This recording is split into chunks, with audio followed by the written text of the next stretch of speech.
Bienvenidos nuevamente a una clase de el Grupo Atlas, los cursos virtuales.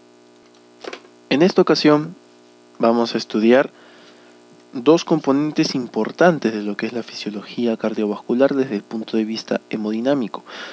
Ya hemos visto desde el punto de vista eléctrico, que es todo lo que es electrocardiograma y actividad eléctrica del corazón. Y en las últimas clases que nos quedan, lo vamos a ver desde el punto de vista hemodinámico, el corazón como bomba. Vamos a comenzar con lo que es gasto cardíaco y presión arterial. Entonces comencemos.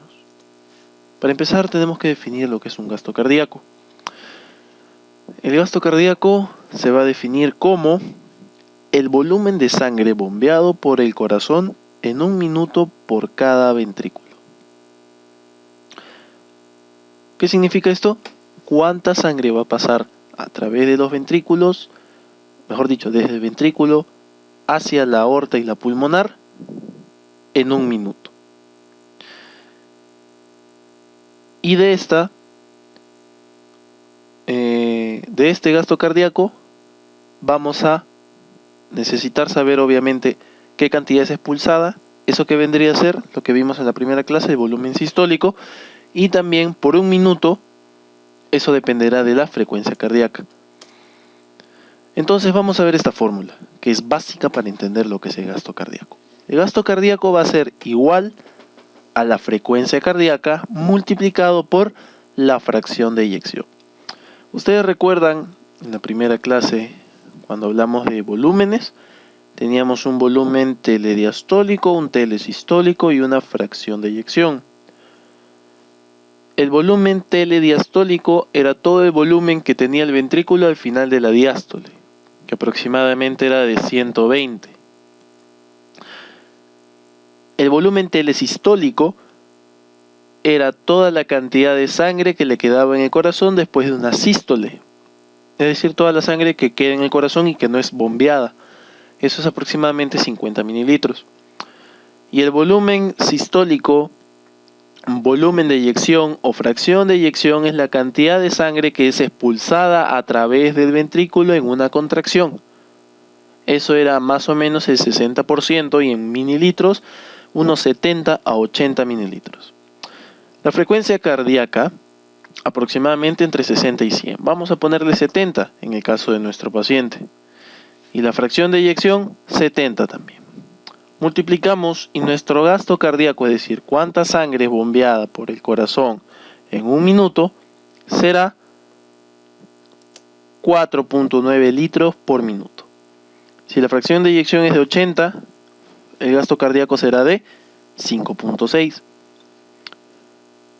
Acá tienen que tener mucho cuidado con la fracción de eyección que cojan, porque por ejemplo el Guyton utiliza 70,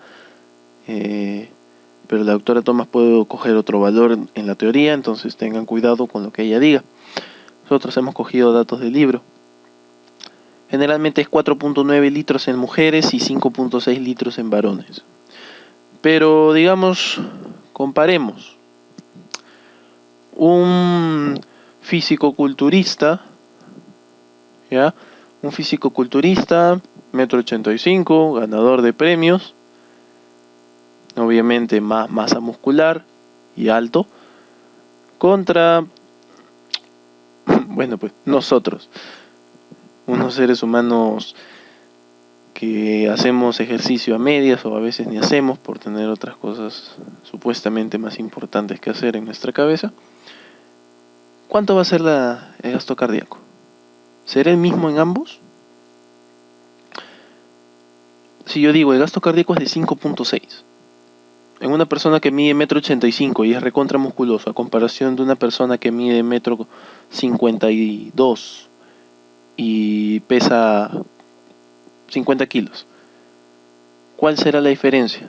Si los dos tienen 5.6, porque digamos los dos pueden tener la misma frecuencia cardíaca, eso no hay problema, pero lo que me va a determinar es la fracción de eyección. ¿Quién debería tener más? Obviamente el deportista, alto, fornido, a comparación de la persona delgada, con textura de poca masa muscular, de baja estatura. Entonces tenemos que hacer un indicador más cercano a las personas. No podemos guiarnos solamente del gasto cardíaco, porque yo digo, esta persona alta de 1,90 m, de 85 kilos, puro músculo, tiene un gasto cardíaco de 5. Eso no es normal para él. Tal vez para nosotros sí, pero él debería tener más gasto cardíaco por tener una masa muscular mayor y por el tipo de ejercicio que debe generar. Entonces yo debo basarme en otro indicador que es el índice cardíaco. El índice cardíaco ya nos ayuda para guiarnos de persona contra persona en un mismo contexto. Porque el índice cardíaco es dividir el gasto cardíaco sobre la superficie corporal. Generalmente la superficie corporal en una persona de 1,70 m y 70 kilos es de 1,73 metros cuadrados. Y ustedes deben recordar ya la fórmula. En su defecto la buscan de cómo hallar la superficie corporal. Entonces dividen el gasto cardíaco entre la superficie corporal, la multiplican índice cardíaco por superficie corporal y eso les va a salir el índice cardíaco, ¿ya? Y gasto cardíaco por superficie corporal. Y ¿cuánto es este índice cardíaco? 2,5 a 3,5 litros por minuto por metro cuadrado. Entonces, ahora sí puedo guiarme. Una persona de 1,90 m, de 85 kilos, musculoso, debe tener un índice cardíaco igual que el mío, de 2,5 a 3,5 litros por minuto por metro cuadrado. ¿Ya? El gasto cardíaco va a variar dependiendo de cada persona, pero el índice cardíaco siempre debe mantenerse constante debido a que está basado en la superficie corporal. ¿Ok? Ahora, este gasto cardíaco va a variar, como dijimos, dependiendo de los estímulos que yo le pueda generar. Puedo incrementar mi frecuencia cardíaca o puedo disminuirla. Si incremento mi frecuencia cardíaca, ¿qué estaré haciendo con el gasto cardíaco? Lo estaré incrementando. Y si disminuyo mi frecuencia cardíaca, mi gasto cardíaco también disminuirá. Entonces, habíamos conversado anteriormente en lo que era actividad eléctrica del corazón sobre los efectos del sistema nervioso simpático y parasimpático. Los efectos del sistema nervioso simpático básicamente son cronotropo, inotropo y cronotropo, inotropo positivo. Es decir, incrementan la frecuencia cardíaca y me incrementan la contractibilidad del corazón. Por lo tanto, el sistema nervioso simpático me va a incrementar el gasto cardíaco. Como efecto paralelo, el sistema nervioso parasimpático va a ser cronotropo y inotropo negativo. Pero lean lo que dice acá. No hay efecto importante a nivel de lo que es músculo, ni auricular ni ventricular. Por lo tanto, el sistema nervioso simpático es el principal regulador, ¿ya? Porque va a actuar tanto a nivel de nodo como a nivel de músculo. El nivel parasimpático solamente va a actuar a nivel de nodo. No actúa a nivel de músculo ventricular. Entonces esto es lo que ya habíamos conversado sobre lo que era volumen telediastólico, telesistólico y volumen de eyección o volumen sistólico. Volumen telediastólico es el volumen al final de la diástole, es unos 120 mililitros aproximadamente. El telesistólico es el final de la sístole, 50 mililitros. Y el sistólico o de eyección es el volumen expulsado por cada contracción ventricular. Entonces, ¿cuánta sangre le va a pasar la aurícula al ventrículo? 70 mililitros. Con los 50 que ya le quedaban, le va a quedar en total 120. Eso es lo que va a tener mi ventrículo al final de la diástole, volumen telediastólico. De esos 120 va a expulsar 70 y se va a quedar con 50. Los 70 vendría a ser el volumen sistólico y los 50 el volumen telesistólico. ¿Ya? O volumen en los 70 también se le llama volumen de eyección o fracción de eyección. Luego estos 70 regresarían a la aurícula, tanto derecha como izquierda, y se repetiría el ciclo. Ahora, la fracción de eyección va principalmente de tres cosas. La primera es la precarga. ¿Qué es precarga? Precarga es la cantidad de sangre que le llega a las aurículas. Retorno venoso. Es decir, esos 70 mililitros que le llegaban a la aurícula, eso va a ser la precarga. ¿Yo puedo incrementar la precarga? Sí. ¿Por qué? Porque las venas son vasos de capacitancia y eso lo vamos a ver en la clase siguiente. Es decir, las venas almacenan sangre. La mayor cantidad de sangre está a nivel de las venas. Cuando éstas se contraigan, van a incrementar el volumen que le va a llegar a la aurícula. Por lo tanto, van a incrementar la precarga. Si incrementan la precarga, ¿qué va a ocurrir? La aurícula se va a llenar más. Al llenarse más la aurícula, le va a pasar más sangre al ventrículo. Entonces, esos 70 que teníamos en nuestra figura, ya no va a ser 70. Lo que va a pasar, van a pasar 90, van a pasar 100 mililitros, por ejemplo. Entonces, el volumen telediastólico también se va a incrementar, ya no va a ser de 120. Va a ser de 130, de 140, de 150 o incluso más. Y de eso yo voy a botar obviamente un mayor porcentaje. Si normalmente yo botaba con 120, botaba 70 y me quedaba con 50, ahora que tengo por ejemplo 150, me sigo quedando con 50 y boto 100. Entonces mi fracción de eyección se incrementa a 100. Mi volumen de eyección se incrementa a 100. Ya no es 70.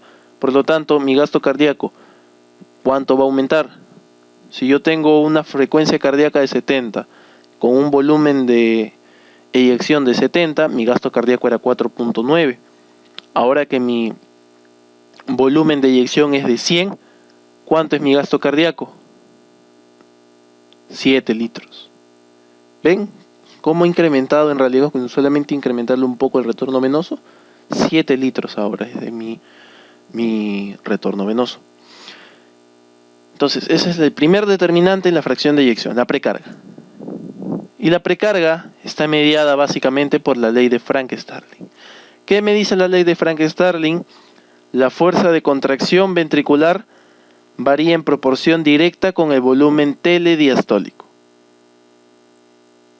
Es decir, en buen cristiano significará, más se distiende el corazón, con más fuerza se va a contraer para expulsar esa cantidad de sangre que tiene. Y en esta imagen podemos ver la ley de Frank-Starling. Yo tengo un volumen al final de la diástole ventricular en mililitros, ¿no? Un volumen telediastólico. La contractibilidad va a aumentar conforme aumenta la cantidad de sangre que le llega a mi corazón. Por lo tanto, el volumen expulsado al final va a ser mayor. ¿Listo? Eso es la ley de Frank-Starling. Más sangre le llega al corazón, con más fuerza se va a contraer. Pero esta ley obviamente va a tener su límite, ¿no? No es que yo le dé al corazón toda la sangre que puede, el corazón va a poder con todo, no, tiene su límite. Pero es una adaptación fisiológica muy importante. Y esta diapositiva no debería haber ido acá, debería haber ido más adelante, pero vamos a ir explicando un poco. Otro determinante dentro de lo que es la fracción de eyección es la poscarga. La poscarga significa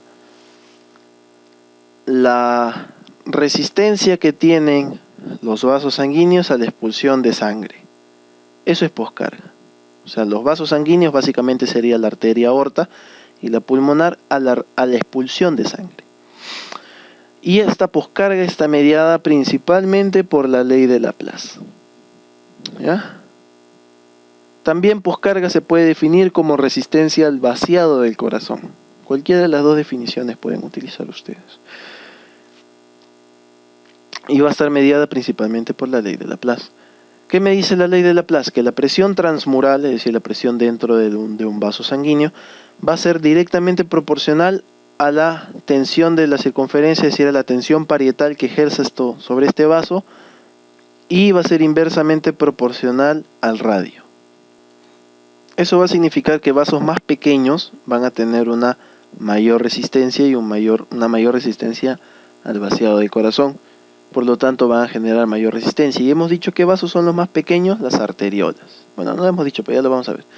las arteriolas. Cuando yo vea división de microcirculación, veré que las arterias se dividen en arterias, arteriolas, luego capilares, metaarteriolas, vénulas y venas. Entonces las arteriolas son las divisiones casi más pequeñas de las arterias, por no decir las más pequeñas, y estas son las que van a primar en lo que es la resistencia del flujo sanguíneo. O sea, para que la sangre no, por decir así, pase como Pedro por su casa, las arteriolas le van a meter una resistencia, sobre todo las arteriolas, ¿ok? Eso es lo que nos dice la ley de Laplace. Entonces esto era poscarga. La ley de Laplace corresponde sobre todo a la poscarga, en cambio que la ley de Frank-Starling nos explica los fenómenos de precarga. ¿Y qué es poscarga? Es la resistencia que debe vencer el corazón para eyectar la sangre.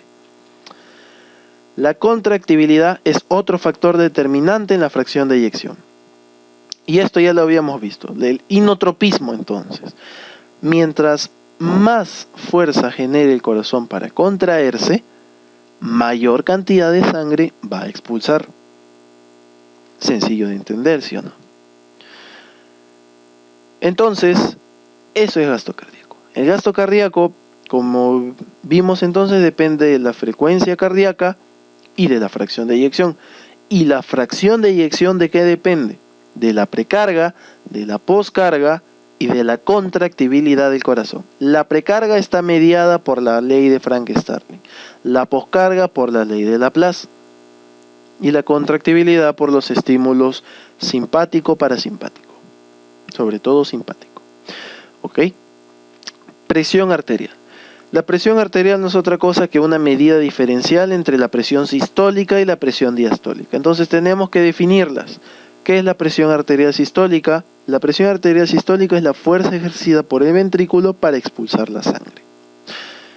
El último informe de la Sociedad Americana del Corazón divide la hipertensión en 4 grupos.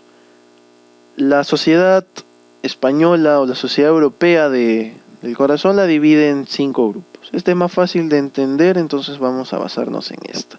Además, la mayoría de preguntas vienen basándose en este tipo de clasificación. El valor normal de presión arterial sistólica va a ser aquel que tenga menos de 120 milímetros de mercurio. Si yo tengo una presión entre 120 y 139 sistólica, esto se llamará prehipertensión arterial.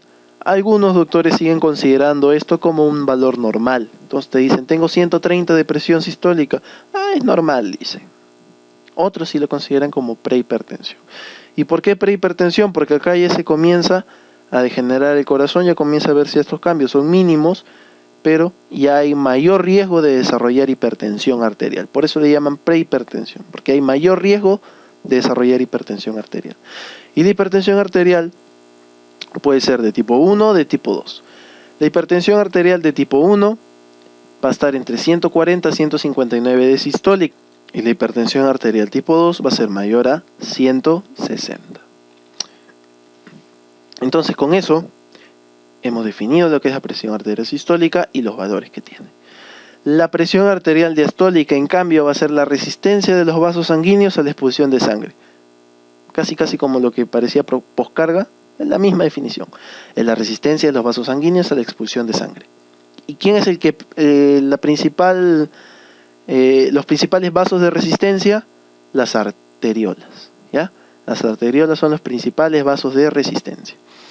Igual tiene una clasificación, valor normal menor de 80, prehipertensión entre 80 a 89, hipertensión tipo 1 entre 90 a 99 e hipertensión tipo 2 mayor de 100. Antes de entrar a la presión arterial media, vamos a ver más o menos cómo se toma la presión arterial. Para eso tenemos que entender lo que son flujos. Yo puedo tener 2 tipos de flujo importantes, el llamado flujo laminar y el llamado flujo turbulento.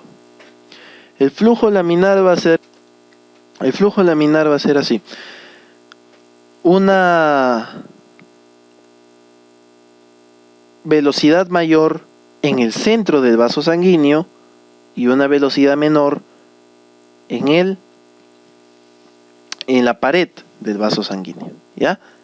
Eso es un flujo laminar. Es el flujo usual que tienen todas las arterias y venas que recorren nuestro cuerpo. Pero a su vez tengo un flujo turbulento. Es un flujo no uniforme. Como ven, este flujo es laminar obviamente porque va de manera de láminas, con mayor velocidad en el centro. En cambio que el turbulento va en cualquier dirección. Es como un torbellino de sangre que se ha formado ahí. Y esto me va a generar ruido, que en el caso de escucharse en el corazón se manifestará como un tercer ruido, un cuarto ruido o un soplo. ¿Ya? Eso es lo que me genera semiológicamente los ruidos agregados o los soplos cardíacos, el flujo turbulento. Y para presión arterial me va a ayudar a medirla. Cuando yo tengo mi arteria, esa arteria es presionada por el tensiómetro hasta que se ocluye completamente. Yo con el tensiómetro presiono, elevo la presión 150, 180 milímetros de mercurio y cierro completamente la arteria. Al momento de abrir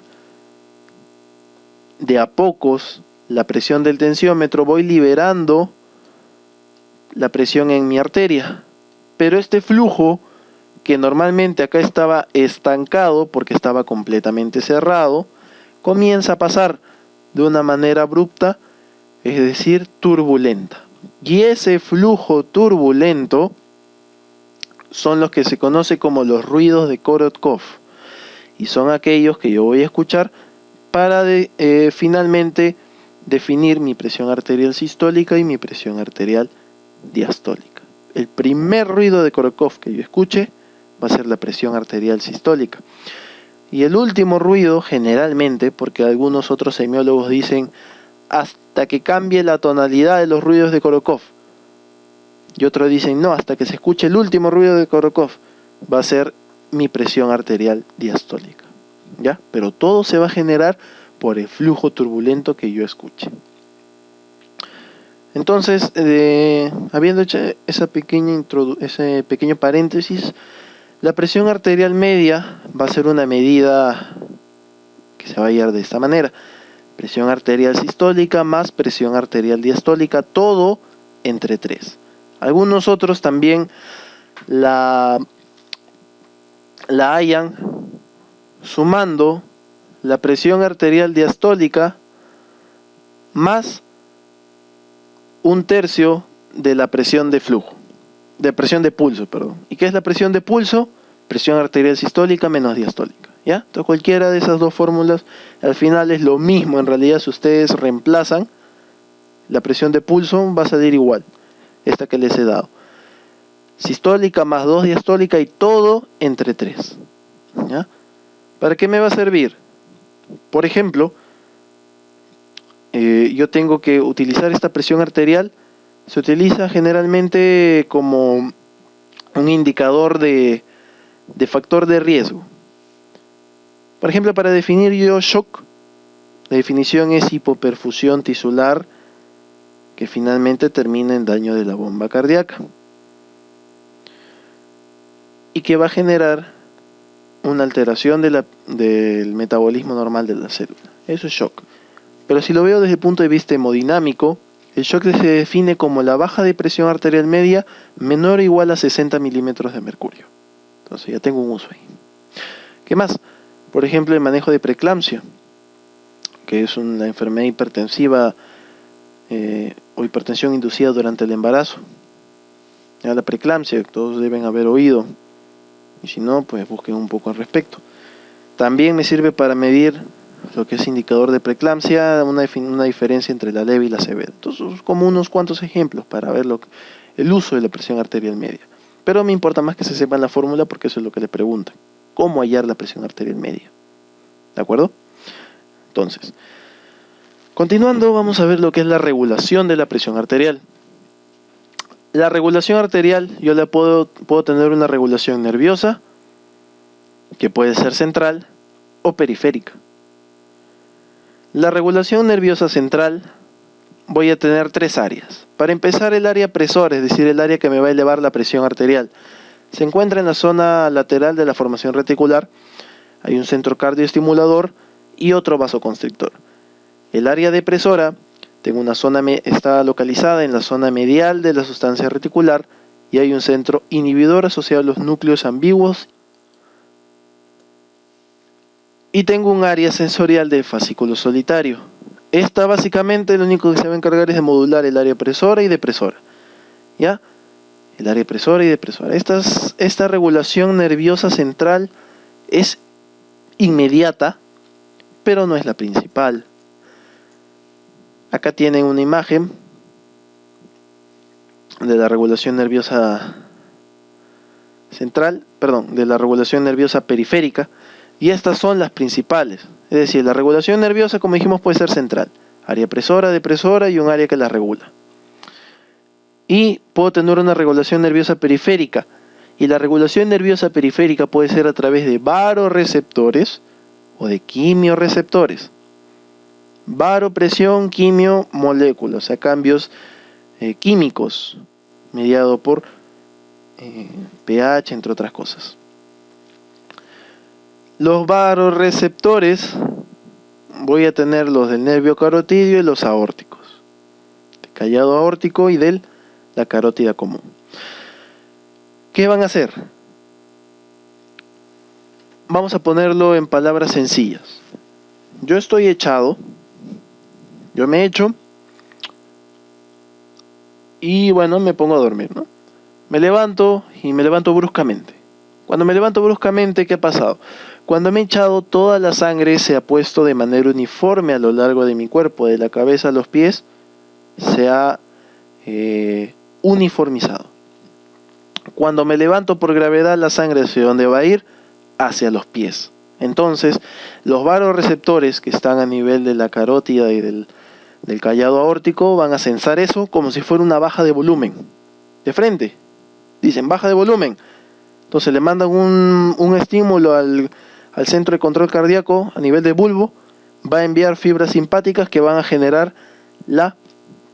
el cronotropismo y notropismo positivo y la vasoconstricción. Y todos esos van a hacer que el corazón trabaje más rápido y bombee más sangre. Entonces va a regular que esa sangre vuelva a circular por encima de mis varoreceptores. ¿Y por qué es importante eso? Porque encima de los varoreceptores que hay, todo lo que es el flujo a nivel del sistema nervioso central. Entonces, para eso es importante los varoreceptores, para evitar que el cerebro, todo el sistema nervioso central, pierda flujo sanguíneo.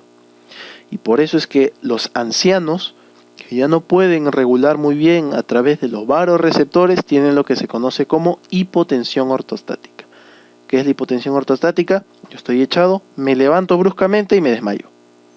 ¿Por qué me desmayo? Porque no me está llegando sangre al cerebro. Entonces el cerebro entra en hipoxia. Al entrar en hipoxia, se desmaya, no pierde la conciencia, el cuerpo, como mecanismo compensatorio. Y por otros factores fisiopatológicos que aprenderán posteriormente. Entonces, eso se llama hipotensión ortostática. ¿Y cómo se define? Se define como el descenso de la presión arterial sistólica mayor de 10 milímetros de mercurio entre estar echado y estar parado. O sea, a mí me toman echado la presión arterial sistólica y me sale de 110, por ejemplo. Me incorporo, me vuelven a tomar la presión arterial sistólica y me sale en 90. Eso es hipotensión ortostática. Más de 10 de diferencia entre estar echado y parado.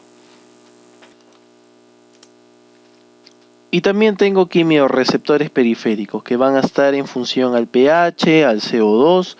Y esto es importante en la regulación de presión arterial, pero también o sobre todo en la regulación de la frecuencia respiratoria. Así que vamos a dejar este tema sobre todo para lo que es fisiología respiratoria. Lo más importante entonces de la regulación nerviosa de la presión arterial es los varoreceptores. O sea, puede ser pregunta de examen, así que tenganlo presente. Entonces tenía un sistema de regulación nervioso. El otro sistema de regulación es un sistema de regulación humoral. Y este sistema de regulación humoral, uno de los más importantes es el sistema renina, angiotensina, aldosterona, que ya lo deben haber visto en fisiología renal, pero vamos a hablar un poco de esto. Cuando me disminuye la presión arterial o le llega menos sangre a los riñones, por ejemplo, puede haber una pérdida de volumen, ¿qué va a pasar? Lo va a censar el aparato yuxtaglomerular.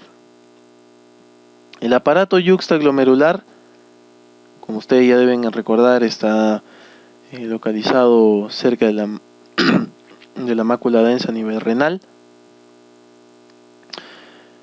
El aparato yuxtaglomerular va a generar la secreción de una enzima, que es la renina.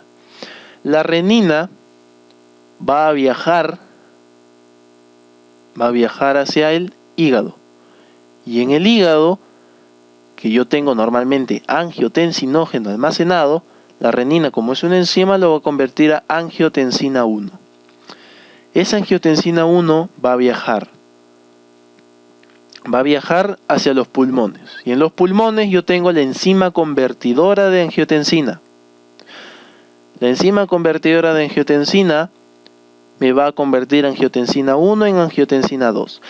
Esta angiotensina 2 por sí sola ya tiene efecto vasoconstrictor. Ya tiene efecto vasoconstrictor. Y al hacer vasoconstricción me va a elevar la presión arterial. A su vez, la angiotensina 2 a nivel de la corteza suprarrenal va a estimular la producción de aldosterona. Y la aldosterona, como ustedes ya han visto, actúa a nivel del túbulo contorneado distal reteniendo sal y agua. Al retener sal y agua va a incrementar el volumen sanguíneo. Es decir, le va a llegar más sangre al corazón. ¿Qué era más sangre al corazón? Precarga. Entonces, ¿qué hace el RAS? Genera vasoconstricción, es decir, va a aumentar la resistencia vascular y también va a incrementar la precarga al hacer que la aldosterona retenga sal y agua. Y los dos van a generar un aumento de la presión arterial. Ese es el efecto principal del sistema renina-angiotensina-aldosterona, la elevación de la presión arterial. Ahora, gracias a este conocimiento de toda esta vía se han podido generar fármacos. Puedo yo inhibir la enzima convertidora de angiotensina, puedo yo inhibir el receptor sobre el que actúa la angiotensina 2, puedo generar diuréticos. ¿Y qué hacen los diuréticos? Hacen que yo pierda mayor cantidad de agua y sal, por lo tanto van a bajarme la precarga, por lo tanto van a bajarme la presión. Y bueno, también tengo fármacos bloqueadores de renina, no son muy usados, pero también existen. ¿Ya? Otro estímulo es el aumento de la vasopresina, también llamada antidiurética. La antidiurética, como recordarán por fisiología endocrina, es secretada en el hipotálamo y almacenada en la neurohipófisis, es decir, la hipófisis posterior. ¿Qué estímulo va a hacer que yo secrete más ADH? La deshidratación, es decir, una baja de volumen sanguíneo o un aumento de la ingesta de sal. Y estos dos que van a generar aumento de la osmolaridad de la sangre. ¿Ya? Aumento de la osmolaridad, mayor cantidad de solutos en la sangre. Esto va a generar osmorreceptores en el hipotálamo, van a censar este aumento de la osmolaridad y van a generar, para empezar, estímulo de la sed.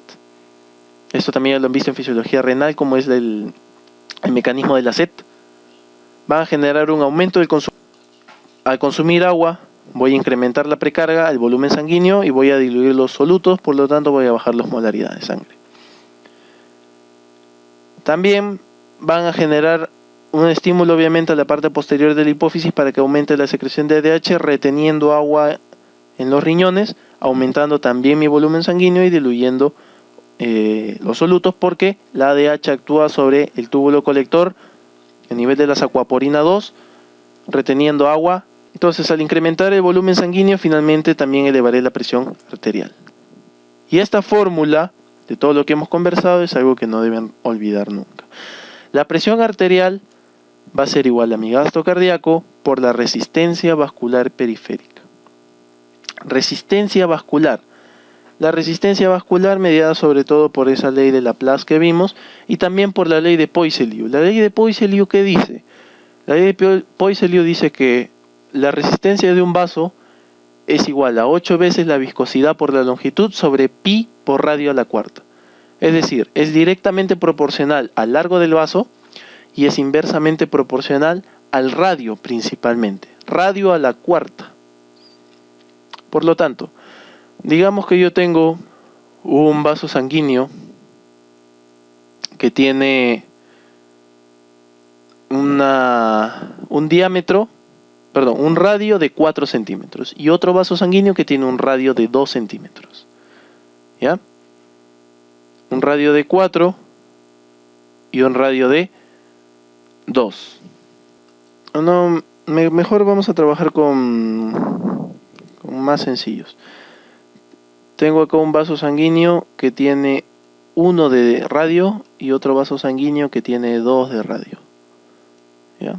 Obviamente recontra mal dibujado mi 2. Mejor lo dibujo. Listo, ahí está mucho mejor. Entonces, ¿qué nos decía la ley? Nos decía que la resistencia era 8 veces la viscosidad por la longitud sobre pi radio a la cuarta. Entonces, en este vaso que tiene 1 centímetro de radio, ¿cuánto será su radio a la cuarta? 1, ¿no? 1 nada más. Y este vaso que tiene un radio de 2, ¿cuánto será su radio final, radio a la cuarta? 16. ¿Cuál tendrá más resistencia? ¿El que tiene radio de 1 o el que tiene radio de 2? Obviamente que tiene radio de 1, ¿no? Digamos que acá arriba solamente sea 8. 8 entre 1, 8. Entonces la resistencia de mi vaso de 1 centímetro de radio es de 8. 8 entre 16, 0,5. La resistencia es solamente de 0,5 acá. ¿Ven la diferencia? 8 acá, 0,5 acá. ¿Sobre cuál va a pasar mejor? Obviamente sobre el de 2. Es 16 veces más fácil que pase la sangre por ahí, solamente por haber incrementado 1 centímetro de diámetro, de radio. Entonces, ¿cuál es el principal componente de la resistencia? El radio. ¿Vale? Entonces, sigamos. Presión arterial es igual a gasto cardíaco por resistencia vascular periférica, y el gasto cardíaco, como dijimos, depende de dos cosas: de la frecuencia cardíaca y de la fracción de eyección. Y la fracción de eyección dependía de la precarga, de la poscarga, la precarga mediada por la ley de Frank-Starling, la poscarga mediada por la ley de Laplace, y de la contractibilidad del corazón. Y la resistencia vascular periférica va a depender de todos los estímulos que hemos visto antes: un estímulo neuronal a través del sistema nervioso simpático parasimpático, el sistema renina angiotensina aldosterona también actúa sobre esto, ¿ya? Entonces siempre tengan este esquema que acabamos de ver acá en la cabeza, porque esto les va a servir para toda la vida, no solamente para lo que es hemodinámica cardíaca, sino también para otros temas como es shock, por ejemplo. Y bueno, en esta imagen es simplemente para ver los factores que regulan la presión arterial. Sobre el gasto cardíaco puedo aumentar el volumen de sangre, por lo tanto aumentaría la precarga con sodio, mineralocorticoides o atriopeptina.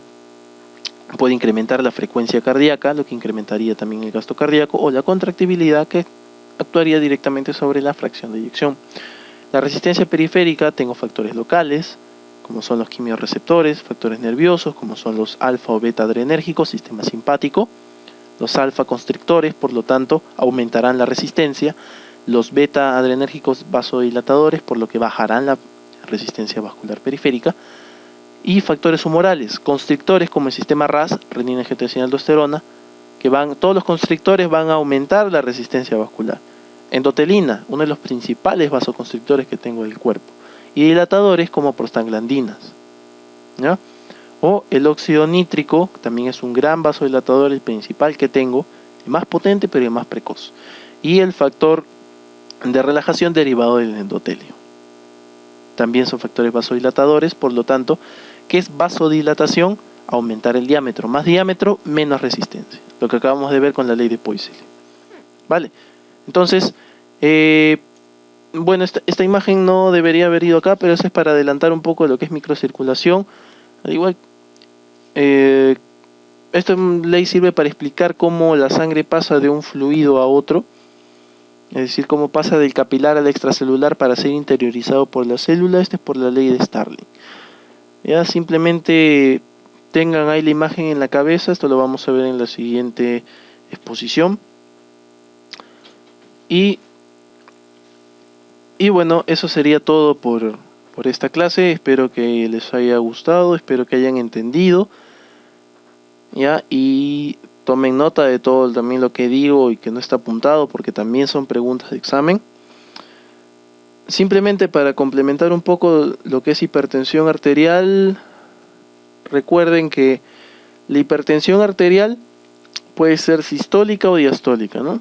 Como acabamos de ver en las diapositivas. La diastólica casi siempre va acompañada con una presión arterial sistólica. Es decir, si yo tengo una presión arterial de 100 con 110, es recontra mal tomado, ¿ya?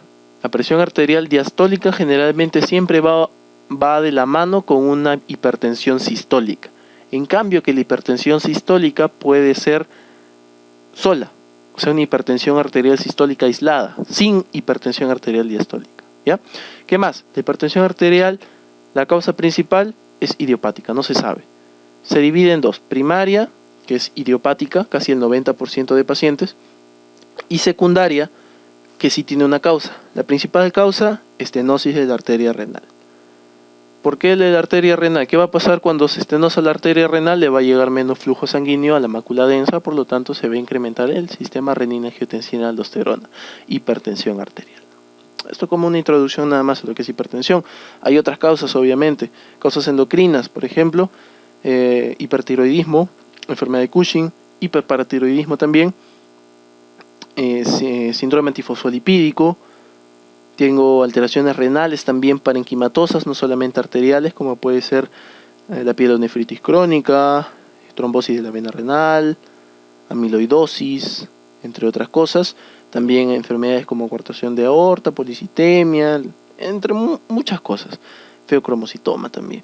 Pero lo que tengo que tener presente es que la principal causa no la conozco. Es idiopática. 90% de pacientes no tienen nada, ningún factor predisponente, ni siquiera factores de riesgo como puede ser obesidad, tabaco, sedentarismo, para desarrollar hipertensión arterial, ¿ya? Entonces eso, solamente quería terminar de comentarles eso. En la siguiente clase vamos a ver microcirculación, donde hablaremos un poco más de la última imagen que vimos, y sobre circulación coronaria. Y finalmente acabaríamos con lo que es endotelio, ¿ya? Una clase entera y exclusiva para endotelio. Y con eso estaríamos acabando cardiofisiología. Espero que les estén gustando los videos, espero que estén entendiendo los videos. Como siempre, cualquier duda, escríbanos al Face del Grupo Atlas, o a mi Facebook, Cebrián Guerrero Sebastián. Mi nombre, nada más me buscan por Face y me agregan o me mandan un inbox. Cualquier duda se la responderemos a la brevedad. Y bueno, nada más, espero que me estén entendiendo y nos vemos en el siguiente video.